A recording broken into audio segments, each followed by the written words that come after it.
ይህ ብቻ አይደለም።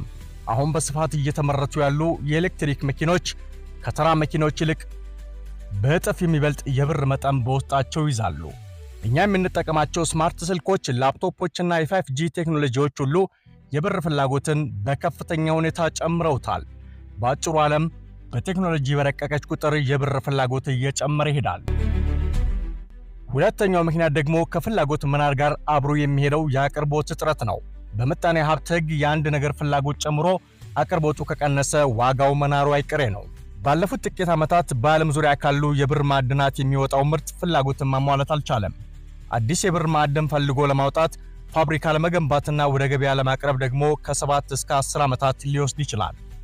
ገበያው ላይ ያለው ይህ ከፍተኛ የብር እጥረት ባለሀብቶችና ትልልቅ ኩባንያዎች ማዕድኑን ለማግኘት እርስ በርስ እንዲሻሙና ዋጋው ይበልጥ እንዲጨምር አድርጎታል። ወደ ሶስተኛው ምክንያት ስንሄድ የዓለም ፖለቲካ አለመረጋጋትን እናገኛለን። በዓለማችን ላይ ጦርነቶች፣ የፖለቲካ ውጥረቶችና የዋጋ ኢንፍሌሽን በሚበራከቱበት ጊዜ ባለሀብቶች የወረቀት ገንዘባቸው እሴቱን እንዳያጣ ይፈራሉ።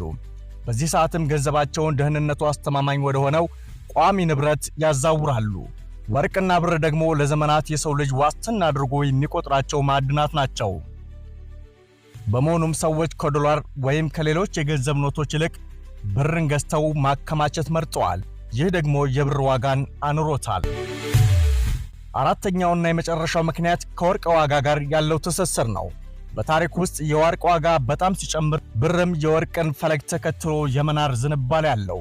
ወርቅ በአሁኑ ወቅት እጅግ በጣም ውድ በመሆኑ ብዙ ተራ ገዢዎችና መካከለኛ ባለሀብቶች ወርቅ መግዛት አቅማቸው አይፈቅድም። ታዲያ በዚህ ጊዜ ምን ያደርጋሉ?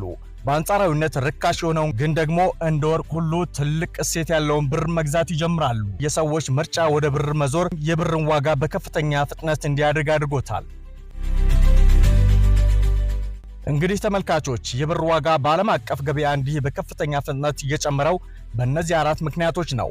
ይህ የዓለም አቀፍ ገበያ ለውጥ ደግሞ በሀገራችን ባለው አዲሱ የገበያ መር የምንዛሬ ስርዓት ምክንያት በቀጥታ በሀገር ውስጥ ጌጣጌጥ ገበያ ላይ ተጽዕኖ ማሳደሩ አይቀሬ ነው። እናንተስ ስለዚህ ጉዳይ ምን ታስባላችሁ? የብር ዋጋ መጨመር በጌጣጌጥ ምርጫችሁ ላይ ተጽዕኖ ያሳድራል ወይስ ብር ላይ ኢንቨስት ማድረጉ ጥሩ ሐሳብ ይመስላችኋል?